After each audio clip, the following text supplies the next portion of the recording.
Namo tassa bhagavato arahato samma sambuddhassa.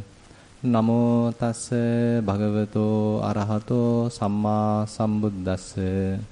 Namo tassa bhagavato arahato samma sambuddhassa. Yato cako aham bhikkave ime panchupadanakkhandhe chattu parivattang yatha bhutang abbanyāsing. Ataham bhikkave sadevake loke samarake sabbrahmake sassamana brahmaniya pajaya sadeva manussaya anuttarang samma sambodhin abhisambuddhoti paccanyāsing. Dear venerable brothers, Dhamma friends, so we are continuing from yesterday regarding the same sutta, UpadanaParivatta Sutta. So this is available in the Khanda Sangyutta, in the Sangyutta Nikaya, Connected Discourses of the Buddha, where a collection of suttas where Buddha is dealing with the aggregates are collected or accumulated together. So as we discussed yesterday, Buddha mentioned a thorough, comprehensive, practical understanding about the five aggregates are necessary, essential, and particularly for each aggregate, one needs to know four attributes, for say sections, and for each aggregate we need to know what it is, kind of a theoretical understanding, and we need to recognize that practically within ourselves, some thorough direct knowledge about that particular aggregate, and then the causes of the origination of that aggregate, so how they are coming to the being, how they are generated. So what are the causes, that also needs to be understood. And then the cessation of that particular aggregate. How one can abandon that particular aggregate. How one can abandon that particular clinging to that particular aggregate. So rather than we can say you are destroying a particular aggregate, so how you can avoid the clinging to a particular aggregate. So it won't be a upadanakkhandha anymore. Rather, it's mere aggregates, but your mind is not getting clung to it. And then the last is what we call as the Noble Eightfold Path. What is the path leading to the cessation of that particular aggregate? Now, yesterday we started discussing about the consciousness aggregate, because we already discussed the rest of the aggregates. And we started discussing about the consciousness aggregate. That is the fifth aggregate. So we understood why is it called the consciousness. Kincha bhikkave viññānaṁ vadeta. Why, monks, is it called the consciousness? So there Buddha mentioned vijānāti tiko bhikkave tasmā viññānanti uccati. It cognizes, that is why it is said as viññāna. So it has the capacity to cognize. Certain examples are given.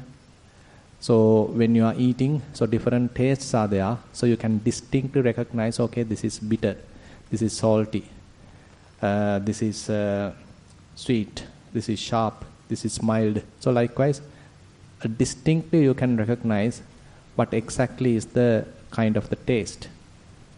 The sole one function of consciousness is that to distinctly cognize that particular taste.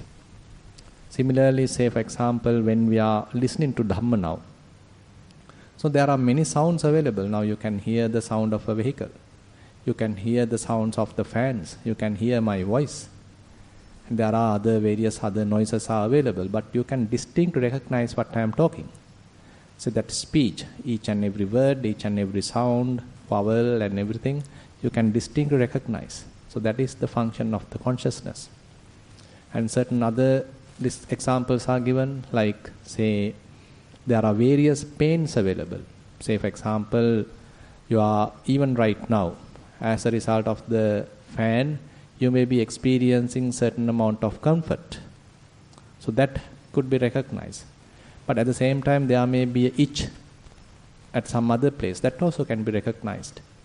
And there may be a little pain in your body. That also can be recognized. So each and every different feelings, distinctly you can recognize. So that distinction, that clear recognition, clear cognition is part of the consciousness. Now, likewise, we understood the function of the consciousness. Why is it called the consciousness? And then we understood certain other things, that the cause of the consciousness. So how they come into being. So how Chakku Vijnana comes to be. As a result of the eye and the form, okay, Chakku Vijnana comes to be. As a result of the sound and the ear, Sota Vijnana comes to be. Ear consciousness comes to be. And then as a result of the nose and the odor, nose consciousness comes to be. As a result of tongue and the taste, tongue consciousness come to be. As a result of body and the tangibles, body consciousness come to be. And as a result of the mind and the mind objects, mind consciousness come to be. So that means each and every consciousness is causal. So it requires certain causes for it to appear. And there is no something called an ongoing, everlasting consciousness. And each and every consciousness happen due to causes. And again, Buddha mentioned another level of understanding. So consciousness depends on the name and form. If we are coming very deep, very close to ourselves, very intrinsic characteristics of the mind, so every time this consciousness find its footing based on name and form. So basically, that mere formation of consciousness is not the issue in that sense. Every time maybe eye consciousness, maybe tongue consciousness, maybe ear consciousness, maybe say what we call as the body consciousness. So they may instantaneously happen. But how that particular consciousness get entangled in that particular object. So that is where we have to be more concerned. Now that is actually being discussed in this Uddesa Vibhanga Sutta, since we discussed during the Dhamma discussion also. So I thought of a little refer, Uddesa Vibhanga Sutta, which is available in the Majjhima Nikaya, the third book. So there are a very interesting discussion happen where Buddha make a fairly deep statement like this. Tatha tatha bhikkave upaparikkheyya yatha yathasu upaparikkato bahiddha chassa viññānaṁ avikkittaṁ avisataṁ ajjattaṁ asantitaṁ anupadāya na paritasseya ayatin jati jara marana dukkha samudaya sambhavo na hoti iti. So he make a fairly deep statement and he get up and walk away. And then monks were fully, in a puzzled situation, so they didn't understand. So what is this? So what Buddha meant by this? And they were thinking from whom that now we can get a better explanation. And they heard that Venerable Mahakaccana is the great disciple, great arahant, who has the capacity to explain what Buddha mentioned in brief with a detailed explanation, so the others can understood. So they approach Venerable Mahakaccana, and they make the request, and he denies. So you should have asked when Buddha was in front of you. So why are you coming to me? So you should ask from the Buddha. He is the, the heir to the Dhamma. And then again the monks pleading, please Bhante, don't say like that. We heard that you are foremost in explaining Dhamma, what Buddha has mentioned in brief. So please explain to us. So he make the explanation. So there are actually several examples we can recognize with respect to consciousness, where Buddha mentioned yatha yatha supaparikkato bahiddha chassa viññānaṁ vikkittaṁ or avikkittaṁ avisataṁ.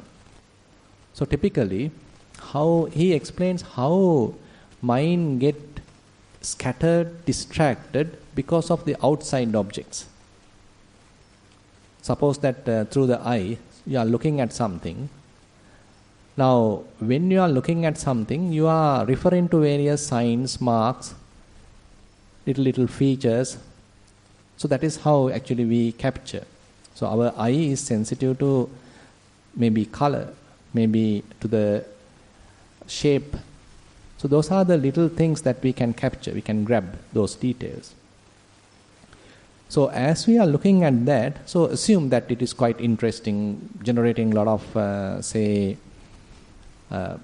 happy feelings, pleasurable feelings. So now slowly, we are interested of looking further. I'm interested about him. I'm interested about her. So now you wake up, now you are closely looking at, even without blinking your eyes, now you are looking at. So slowly what happened? So you are slowly get involved in it. Isn't it? So you are slowly involved in that, whatever you are seeing. Now you are closely looking at, closely attached to that. Now your mind is involved in that particular sight. You are not mere seeing it. Isn't it? It's not a mere scene, but you are interested and so closely you are looking at it. So we can't say carefully, also correct, but we say we are sort of indulging and looking at it. So that is how Venerable Mahakachan explained that your sight, or rather your consciousness is that sight involved, form involved, and it is conditioned by that particular sight. It is colored by that sight. Assume that more you look at that, more lust is arising in the mind, but you continue to looking at it, continue to lust arise in the mind, so the mind get colored, mind become, lustful. Assume that there was no lust before looking at it, looking at someone, but as you are looking at him or her, now slowly lust arise, but more and more interested, more and more looking at it, more and more features, more and more way of looking at it, more and more lust arise. So likewise, you can see through the eye, we can see, but that seeing conditions the mind, colors the mind, so that vijnana is conditioned, scattered, and it lost its home position, basically, distracted now. No more mindful, in other sense. You are being driven by the sight. It is called vikittang, so scattered. Visatang, so you are completely distracted. Vikittang, distracted, or visatang, scattered. So your mind is completely lost in the sight. It's the same thing. We can continue of the sounds. So there may be a beautiful song, and it's so beautiful, and you are being attracted to that. Now you are enjoying that, you are delighted by that. So you have lost the present moment, you are fully involved in that, so completely distracted, completely scattered. You can understand the same way about the odors, the taste, the tangibles, and again the thoughts. Say mental objects come to the mind and you are interested about it, you are thinking about it, more and more thinking about it, and ultimately it can lead even to the proliferation, even to the prapancha. Fully lost in it. You are completely imagining, you are completely fantasizing, you are in a complete obsession. It can come to that level. So the consciousness is fully externally scattered, distracted. So that is one level. Then, interestingly, he is explaining what is ajjattang santithang. Ajjattang santithang. That means internally stuck. Ajjattang santithang, internally stuck. The explanation is involved with the jhana. So someone attains the first jhana, so whole explanation is there. Vivekajam piti sukhang. What's that? There is a beautiful statement there. What's that? I can't remember. It may come to the mind. Now, anyway, that vivekaja piti sukhanusari vijnanam hoti. So that's the statement. Yeah. So the vivekaja piti sukhanusari vijnanam hoti. So that means the first jhana generates a lot of happiness. It is secluded from all the other sensual attachments, but it has its own kind of a happiness. It is a kind of a pleasure. Vivekaja piti sukhanusari. Vivekaja, that means now there are no hindrances, but still kind of a secluded happiness available, kind of a pleasure available, and sukha means happiness is available. So vijnana is associating that, being in that. Vivekaja piti sukhanusari vijnanam hoti. Now you are delighted in that, you are fully involved in that, completely conditioned in that, and vivekaja piti sukha assada gatitang, and you are very much like tainted by that. So your purity of the consciousness is not there. Even though we can say it is somewhat, not kind of a gross type of taint. Now say, if just we discuss about how consciousness can tainted as a result of an external sight. So maybe the consciousness become completely lustful. But here it is not that kind of a mean type of, conditioning, but still kind of a conditioning. So internally stuck. So the mind has completely internally stuck, lost the freedom. It is very much in a refrigerator. So it can't move, stuck internally. Then the second jhana, also explained, it has the samadhida piti sukha. Samadhida piti sukhanusari hoti. So it is more concentrated related. So it's the mind is more stable but stuck further. The samadhi is more profound or deep in the second jhana compared to the first. So that particular deep concentrated state, now the consciousness is associated and it is stuck there. Then he continued to explain about the third jhana, the fourth jhana. So likewise, so the all jhanic experiences, when that particular resultant quality is adhered to the consciousness, it is called as internally stuck.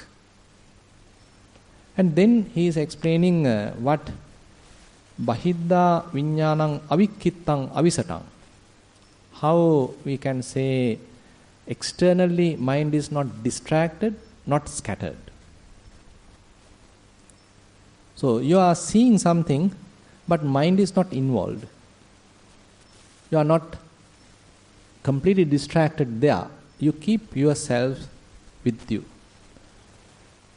So basically it is not that you are not seeing, you still see. But your mind is not mixed with what you see. So the clarity of the mind remain unattached. So it hasn't gone on and on with the nimittas, with the signs, with the the details of what you see. Rather, the mind remains still. That is where, same thing we can repeat for the sounds. Say you still hear, but mind remains calm. Your clarity of the mind remains intact. You are not driven by what you hear. Still you hear. You haven't lost mindfulness. Still you hear. You can listen. But you are not dreaming, you are not fantasizing. You are not involved, but you can still hear. So likewise you can still taste, but you are not lost in that taste. You can still feel some kind of a contact to the body, but you are not involved, you are not indulged there, but still you can feel. And thoughts may come to the mind, come and go, but mind remain mindful, we can say. Not indulging, not completely distracted, but fully aware.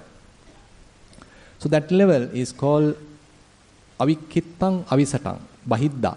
Bahidda chassa vijnanam avikkittam avisattam. So all these are considered as external objects. Sights, sounds, smells, taste, tangibles and mind objects. Even the mind objects are considered as external. So but avikkittam, that means not distracted, avisattam, not scattered. Then what is ajjattam asantittam? Not internally stuck. That is also explained. Taking the same example, taking the same jhana, one is in the first jhana, but na vivekaja piti sukhanusari vijnanam hoti. So the consciousness is not colored, conditioned by the quality of the first jhana. One may be in the second jhana, Consciousness is not conditioned or colored by the second jhana. You may be in the third jhana, consciousness is not colored, conditioned by the third jhana, the qualities of the third jhana. One may be in the fourth jhana, but the consciousness is not conditioned or colored by the fourth jhana, but consciousness remain intact. It's uninvolved, not internally stuck. You have your freedom. The mind has its own freedom. Any moment you can, he is fully aware of what's happening within the mind. And as we discuss during the Dhamma discussion, so that is exactly what Buddha say in the Satipatthana, in the Chittanupassana, Samahitan Chittanti Pajanati. So you can know currently, okay, mind not scattered. Mind has concentrated. Mind is going through a bit of a samadhi. But you know that. You are not in that. You are not trapped in it. So typically, when one is trapped in it, then you are stuck in it, isn't it? So you are kind of a slave into that. Rather here, so you are the master. So within your control, things are happening. You are very much observing everything, what's going on, how things are happening, what are the fluctuations, what is the quality. So everything happens within your supervision. So you have a kind of that knowing quality in a very higher level. So that is what Buddha basically encourage. So how we can maintain that knowing quality, not internally stuck, rather internally not stuck, internally freed. Now interesting thing, then anupadaya paritasseya, another level. How consciousness can become unattached but still agitated. Now there the explanation comes with respect to the Sakkaya Ditthi. The personality view. So typically we consider this body as myself. Or this body belongs to me. Or else I am inside the body. Or in me body is available. So these are the four ways that we typically consider with respect to the body. 4 ways per aggregate that we develop 20 types of Sakkaya Ditthi. 20 possibilities of Sakkaya Ditthi. That means directly we consider particular aggregates as myself, or we think that particular aggregate belong to me, or we think inside that particular aggregate I resides, or in me aggregate reside. So these are the 4 possibilities. Assume that there are feelings. So immediately I can say, okay, I am suffering. I am happy. That means happiness is I, or suffering is I. So basically that kind of an internal grasping is there. So otherwise we can say happiness is mine, or that is my happiness, or that is my suffering. So we have a kind of a relationship, we have a kind of a possession. Or happiness is within me, or in happiness I am there, something like that. And perceptions, names, so that is also another huge area we get trapped in. Say when I am talking our names, so immediately we all have names, and immediately when I am calling a name, so immediately I raise my hand. So that means I am directly identifying with that name. I am so and so. Or else this is my name. So I am having a possession. I have a relationship to that. This name belongs to me. Or inside the name I am, or in me the name. So likewise we can analyze. So likewise there are 20 possibilities of the generation of the Sakkaya Ditthi. Now suppose someone is developing some kind of a Vipassana, and due to some reason, suppose that mind get detached, but can't bear it, because you still have the Sakkaya Ditthi, so you need something to hold. So typically our way of continuation happens from one object to another object, complete grasping. When you are leaving one thing, you grasp another thing.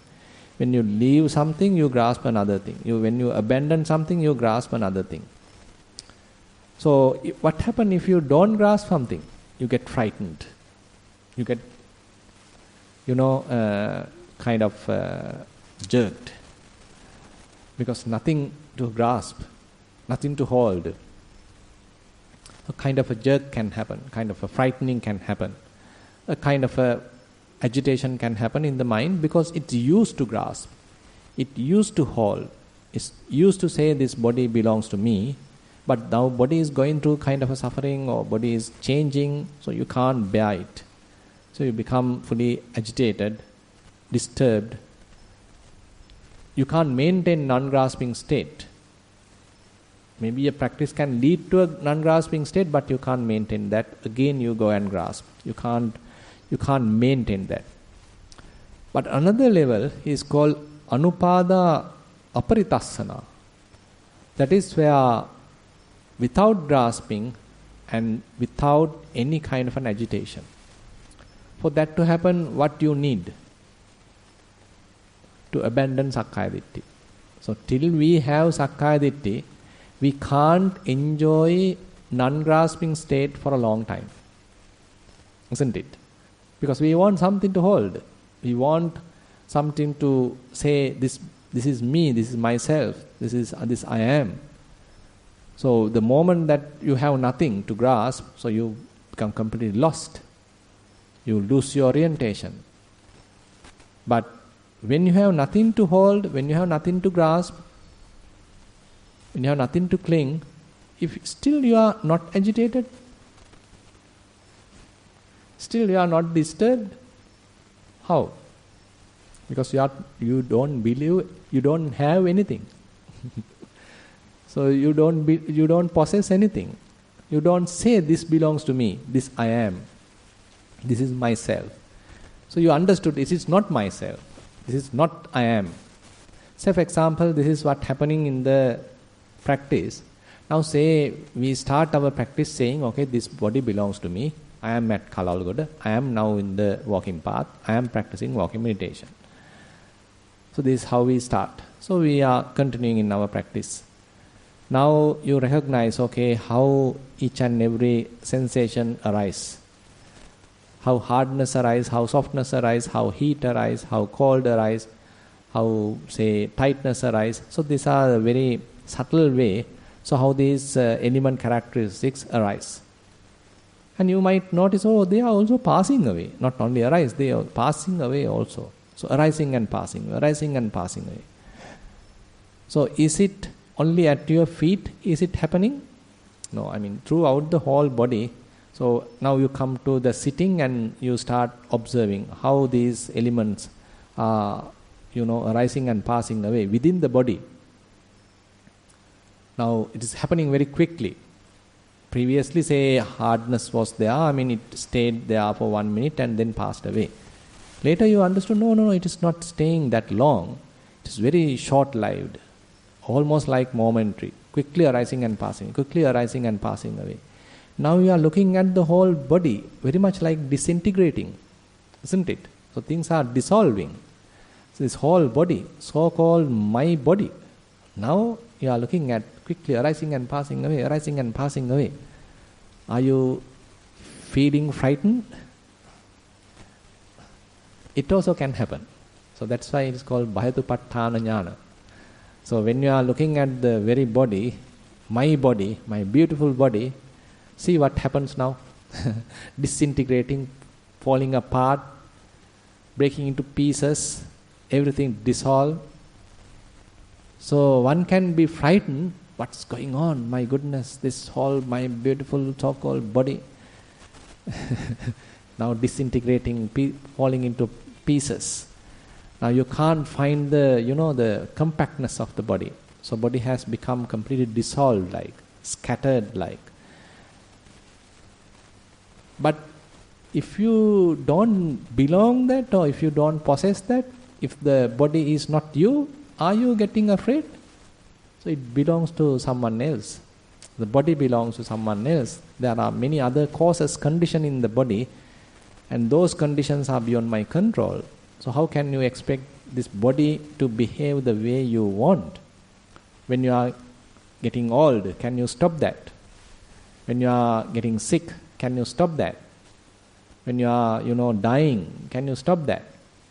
You can pray, you can go to the best doctor, maybe sometime you can delay it, but ultimately we have to surrender. Body is going through its own kind of a process. Even though we call it as my body, it doesn't listen to my orders, isn't it?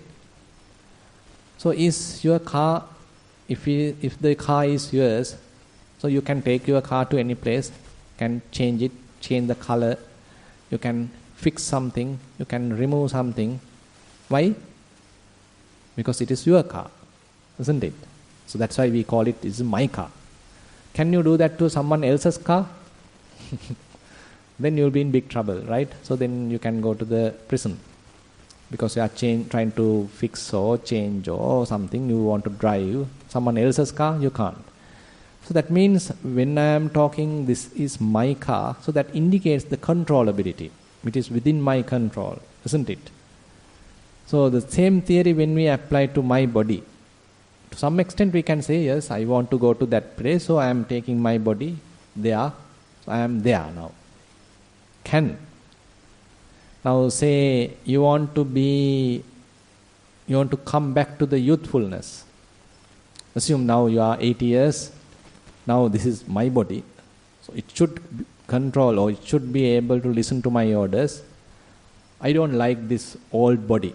I want a beautiful body. Again, my 20 years old beautiful young body. You mean? Press a button, you change. Can? Can't. So say you stuck with a kind of an ailment, kind of a disease. They found something. Do you really want it? No. Anyone who asked for an ailment? Is it because of your request an ailment happened to you, to your body? It happened due to other reasons. Now if you want to remove that ailment, kind of an illness, you want to quickly become, healthy. Can you make it? Still not possible. So likewise, so that is one way of explanation. But the deeply you understand when you are going through this elements meditation, that you understand, so this body is beyond my control. Quickly whatever internal parts, internal, intrinsic matter, quickly arise and pass away. I have no control at all. So it's an eye-opening insight. So then this whole thing fall apart. So you can't maintain the compactness anymore. So once your eye is closed and you are maintaining certain amount of concentration, and when you pay your attention to the body at that level, you can't find the boundary. So boundary has gone. Body has disintegrated very much, like the compactness has gone. Ghana sanya, the compactness, it has gone.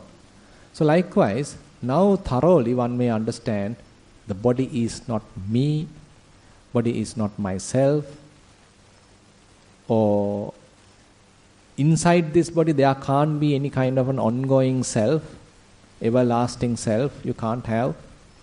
And I can't say this body belongs to me either. So likewise, all those pre-assumptions are now you can't maintain. So slowly you give up.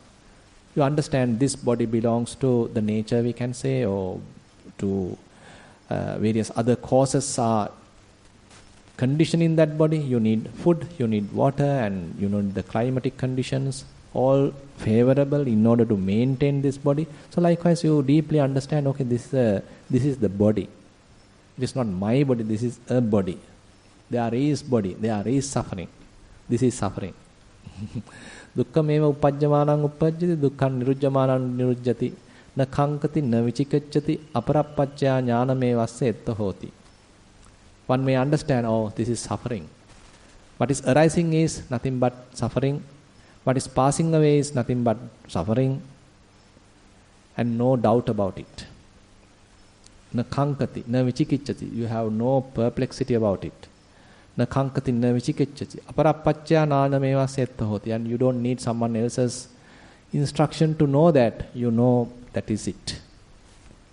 So that is one interesting way of telling now you have arrived the Sammaditthi. You can refer the Kaccanagotta Sutta, same Kaccanagotta Sutta. So when you thoroughly understand each aggregate about this reality, then you understand it is whatever is arising, it is mere suffering arise. Whatever passing away, it is mere suffering pass away. Have no doubt about it.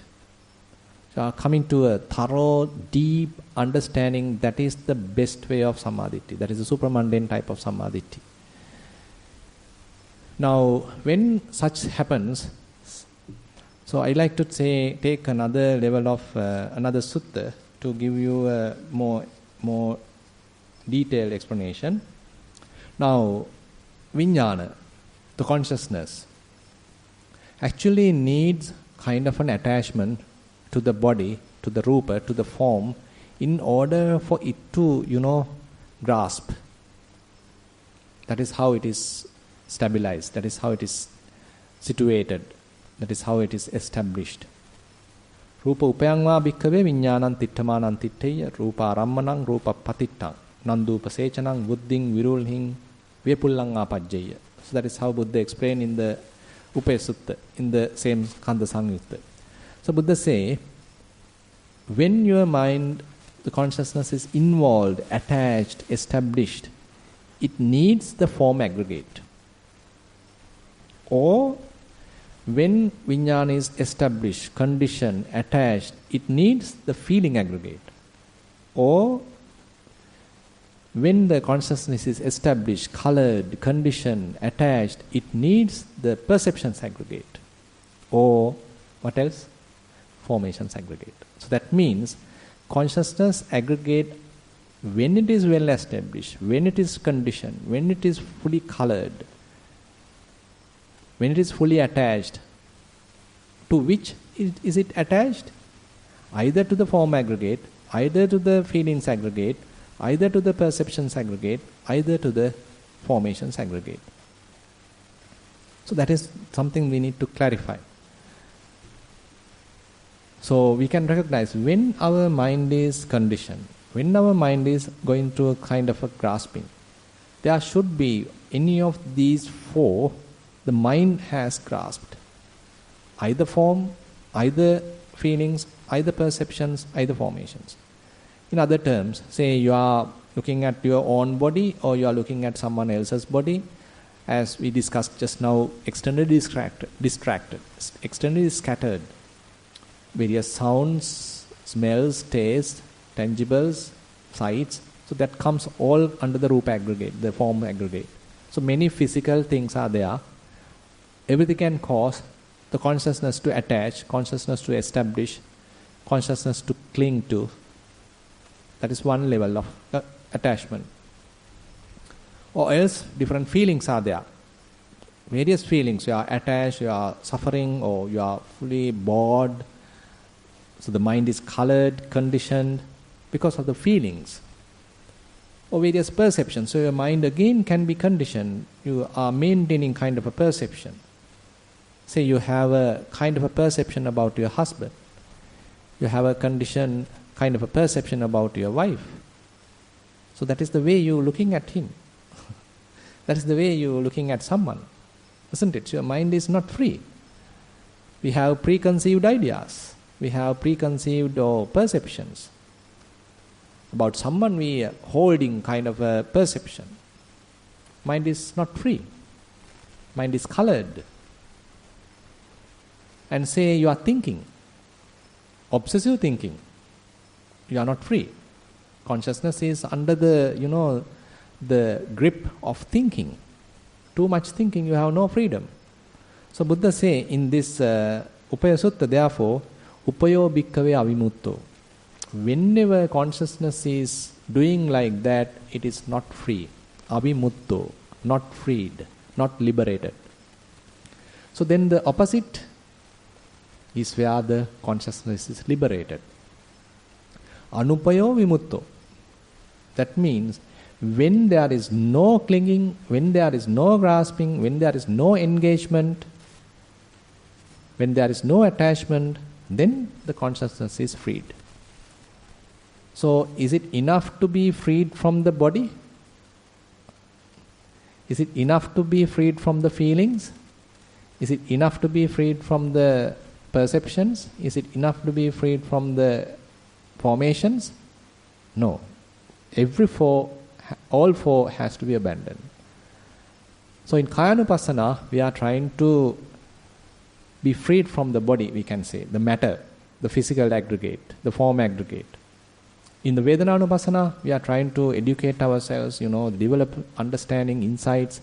The feelings are impermanent. Feelings are unattractive. Feelings are beyond my control. No point of attaching, no point of grasping. So the mind gets freed from feelings.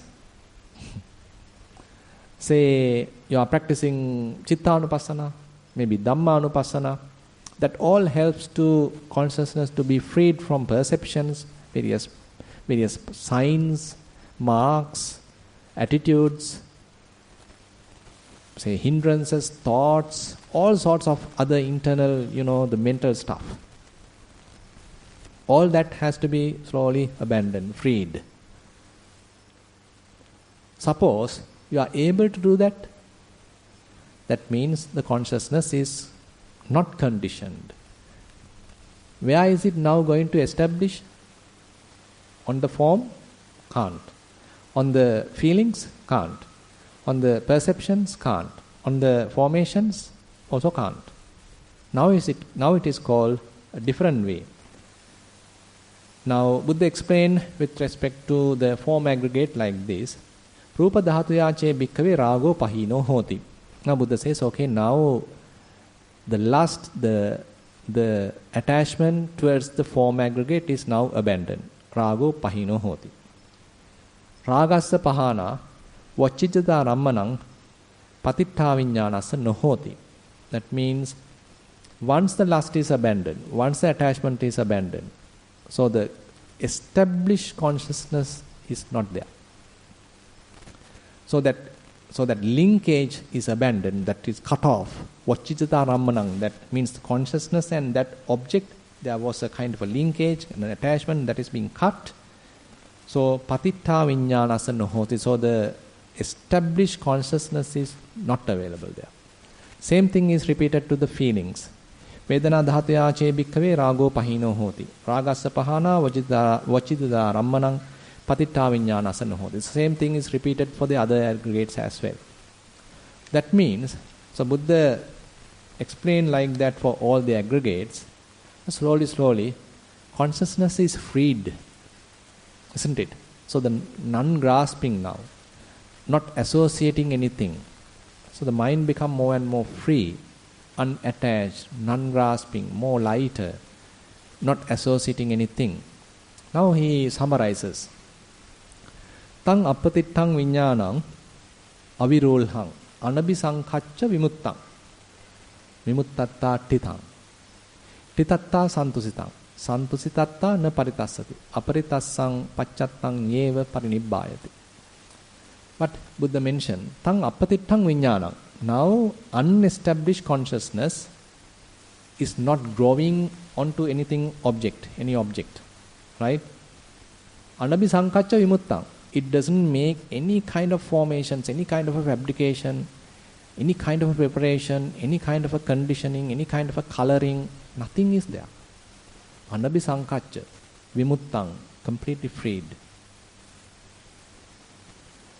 So, if we little simplify this statement, now as we just discussed, when we see someone, when we see something, if it is beautiful, if he is beautiful, if she is beautiful, so I am being attracted, mind become lustful, mind become attached, mind become colored, mind become conditioned.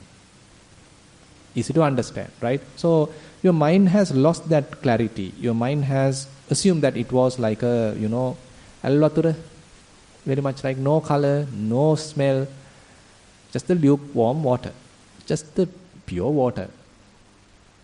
But when it has become lustful, what happened to the mind? It has become colored. So no more unconditioned, but now it is conditioned.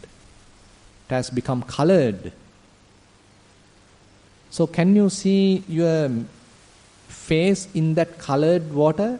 You can't see that color. The real image in that water, because it is fully conditioned. You have lost that clarity. So the kama chanda, the typical example Buddha give, the simile Buddha give, is that colored water. Say you putting a dye to water. But you want to see the face, but you can't see because it is already being colored. Its clarity gone. You can't see your face. It is the mind under the influence of kama chanda, the lust, the desire. So likewise, we can see, so our consciousness can take any color. It can take any shape. When you are looking at someone, so it can take that according to that associated object. So all that feelings, perceptions and all these things are generated. Now consciousness go and attach to that, maybe the form, maybe the feelings, maybe the perceptions, maybe the formations, something like that. So every time, whenever we are going through this whole process, either we start too much thinking, overthinking. So we are attached to the formations aggregate, sankharakkhandha. Or we are taking so many images to the mind, so many, various perceptions to the mind. So we are lost in the perceptions aggregate. Or we get overwhelmed by various feelings. So again, you are conditioned. Or you are fully in the rupa, attached matter, that means in the matter aggregate or the form aggregate. Likewise, so typically our consciousness is fully conditioned, fully colored, somehow kind of not a free type of consciousness. So can you imagine what is the freed consciousness would look like then? Now we will come to the next simile as we discussed yesterday. Suppose now you are going to Mexico to see that film. Last day we discussed about the film. So now you are in Mexico, the gunfight is going on, now you are in the pitch darkness. Before the picture starts, the cinema starts, everything is pitch dark. You can't see who is next to you. You can't see what is available. Now kind of a light beam projected onto the screen. Now different stories are being shot and different scenes are being played. Assume that you are fully involved in that. You are fully enjoying in that. And as we discussed, if we are fully enjoying that, fully involved in that, if we are fully lost in that, we can even shoot to the person who is doing the bad thing, right? As we discussed yesterday. Why? We are fully deluded. We forgot that it's a film. It's a cinema. I am in the cinema hall that I can't understand. I am fully involved, fully indulged. That is the conditioned consciousness. We are working with the conditioned level. Mind has completely conditioned, completely colored. You lost who you are. You are not mindful. You are utterly lost. Now suppose all of a sudden, due to some reason, all the doors are open. All the windows are open. Now what happened? While you are about to shoot, immediately all the doors are open, all the windows are open. What happened? Are you going to shoot? So the images appeared in the screen, all become discolored, all faded away. Now what you see is the white color screen. Are you going to shoot to the white color screen? Not necessary. Because you have seen the kind of a pure screen. Nothing is there. So far there was an image. I was in the darkness. So I was fully deluded. But now you got the sunlight. The super sunlight is come to the screen, so that images are all deleted, erased. Now you are again on the chair. Fully mindful. Now you come out of your imagined world. You know that, what's that? I can't remember the names of these, interesting cinemas. Superman, no, Robocop, or Matrix, or, It's not is there, but you are on the cinema hall, on the chair. So you come to your terms. You are now grounded. You got your senses now. The same thing happens through the Vipassana. So we were fully trapped in the images, the Nama Rupa. Always the consciousness is entangled in the Nama Rupa. But due to what kind of light we are talking here? Aloko Udapadi, Vijja Udapadi. So Buddha is telling, okay, I got a light. So that is the Vijja, the knowledge, the understanding, the insights. So insights are now erasing the name and form. Very much like. So the consciousness become free or pure. Now you have kind of a pure consciousness. It is not trapped in Nama Rupa. It's not trapped in any kind of a feeling. It's not trapped in any kind of a perception. It's not trapped in any kind of an image. It is just the canvas like. So you have a very transparent mind. Like just the pure water. Nothing is there. No color. It's not going through any kind of a boiling state. It's not going through any kind of a foggy type of state. It is not muddy either. And it is not kind of covered with something, but it is fully open, boundless, pure consciousness. Not trapped in the Nama Rupa. So this is what we call as the unconditioned or unconditioned consciousness.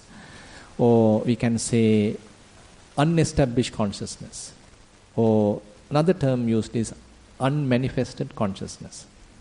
Unconditioned consciousness, we can say the typical, that conditioned consciousness has abandoned. It's not no more there. Abhisankata viññāna is not there. And the patittita viññāna, the established consciousness, is also not there. Now it is unestablished. And the manifested viññāna, that means various forms, various names, various perceptions, various colors, various images, various feelings, are always, shown in the mind. Always you are driven by them. All different images are going through your mind. Various perceptions are going through your mind. Or every time you have something to crunch. But nothing is there. Pure emptiness. So basically, that is where the unmanifested consciousness, or what we call as the anidassana viññāna. So if that is there, mind is freed. So nothing is there to hold, nothing is there to grasp. So one may become, maybe we can say, kind of a temporary liberation. So you can't say it's still fully liberated. Why? Still the possibility is still available. Asava is there. Influxes are there. Fetters are there. The moment they become active, again you get trapped. Another Nama Rupa comes to the mind. It may be interesting, may be beautiful. Again you take your pistol. Again going to shoot. Again lost the insight. Insights are still not so powerful. You can't maintain that liberation. Even though it's kind of a temporarily your eyes are open, you come to your senses, still there's a possibility. Again certain, very powerful images appear in your mind. You couldn't understand at that moment, oh, this is mere image. Couldn't, but you have given a life to that. Again you're trapped in that. You again get deluded in that. So what's the solution? You need to further strengthen your understanding. So you have to further, again and again, you have to practice more and more, one has to practice. So this practice is the same solution in a way, so that completely liberated. Till we have kind of a, what we call as the hidden tendencies, latent tendencies, we are not fully liberated. Temporarily one can maintain certain amount of liberation. That's why Buddha used the term kind of temporary nibbana or conditioned nibbana. The Pali term is tadanga nibbuti. Kind of a nibbana is available till you have the influence, the strength of the insights. Till the power of the insights are available, the mind is liberated. The moment they become more and more weakened, again mind go and attached. Can become again conditioned, again colored, again trapped, again involved. So what is your duty? So that moment you need to recognize, you need to understand, oh my goodness, I was in a kind of a freed state, but now again it has become burdened. Again it seems like mind has trapped. So the mindfulness has to indicate that. You need to recognize, okay, again mind has trapped. Mind again got involved, again mind get conditioned. Why can't I return back to that unconditioned state? Is someone holding you? Someone asking you to stay on that conditioned, attached, trapped state? Or is it yourself holding that? So we are ourselves, holding that. We are trapped in that, not going back to that freedom. So that is the whole teaching Buddha mentioned in the Indriya Bhavana Sutta. You understood, temporarily you understood there is a freedom available, but while you are maintaining that freedom, there is a powerful image appear in the mind. There is a powerful memory came back to your mind. Assume that you got involved. And while you were involved to some extent, you got a kind of a, indication, I better go back. I better return back to the home position. Rather than being conditioned. Rather than being lost in this new state. Where I was is so peaceful, so sublime, so, very simple, unconditioned. So Buddha advised, therefore, return back to that equanimity. Etam santang, etam panitang, yadidang upekha. So that equanimity is so sublime, so equanimous. Etam santang, that is peaceful. Etam santang, etam panitang, that is more subtle, peaceful. Yadidang upekha, that equanimity. Equanimity is boring, by the way. So are you ready to get bored while being in that equanimity? You have to get the boredom pass, not the boarding pass. Be ready to get on to the boredom pass. Be with boredom, without agitation, but fully freed. Consciousness is freed, unestablished, unmanifested, not colored, not conditioned. Pure water. Are you ready to drink pure water?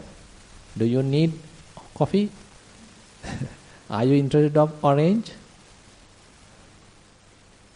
What do you need? Alcohol? How about pure water? So we are going back to the pure water, kind of a purity. So that's why Buddha promised, okay, this practice will lead to that kind of a purity, kind of a purification. So we are going through a sort of a purification. More and more we are arriving our purity. So mind become more and more pure. So we are, ultimately, so as Buddha mentioned, so it is not that some existing person going to die, but we remove the ignorance with which caused me to think that there is a person. But there was no person. I was thinking that there is a person, there was a person. But that ignorance is now abandoned. Vijja udapadi. Instead, now the wisdom has arisen. As a result of that aloka udapadi, now the full pervaded light is available. So no more the screen shows kind of, the different kinds of name and form. I am not going to attach to them. I am not going to delude by them because wisdom is available. So therefore, very interesting statement is there in the Mahavedalla Sutta, very interesting question. Now, this is asked by Mahakottita. Yachauso vinya, yachauso panya, yancha vinyana, ime dhamma sansatta, no visansatta. So, he is asking this question from Venerable Sariputta. He is asking, Bhante, this vinyana and the wisdom, the consciousness and wisdom, are they entirely separate or are they have some kind of a linkage? What do you think? Separated? Some connection? So, Venerable Mahasariputta, he answers, Yancha also vinyana, panya, yancha vinyana, ime dhamma sansatta, no visansatta.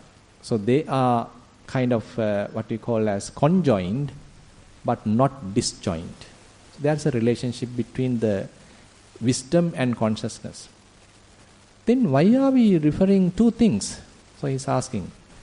And yang cha also pajanati tang vijanati, yang vijanati tam pajanati. So when you cognize, you can know more details about it. So the cognition happens, and then you can use wisdom for further analysis, for the understanding.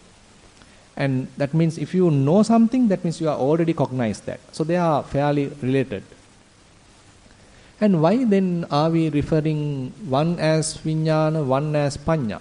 Why are we talking about consciousness and wisdom separately? So then he is giving a very beautiful statement, panya bhave tabba vijnanam parinyaya. You need to develop wisdom, then you can fully understand consciousness. So in order to understand consciousness, what you need? You need wisdom. So that's why we need insights, we need the wisdom practice, the Vipassana understanding, Vipassana practice. The more we are wise, the more we have wisdom gained through the practice, then more we can recognize, understand the consciousness, basically. So that means that light came to that Mexican, the cinema hall is available every time. You are not going to get deluded by the projected image because the sunlight is coming. Doors are open, windows are open, mind is open, fully liberated. So that's why for the Arahants it is said, Samma vimutta chittassa bhikkhuno. So completely open, completely boundless, completely freed mind is available for a Arahant. Not narrowed down, not conditioned, not colored, not, something like that. Okay, with that, some thoughtful remark, I like to conclude today's Dhamma sermon. You can think about it, but don't get trapped in formations aggregate. So with that, thank you very much for the attention.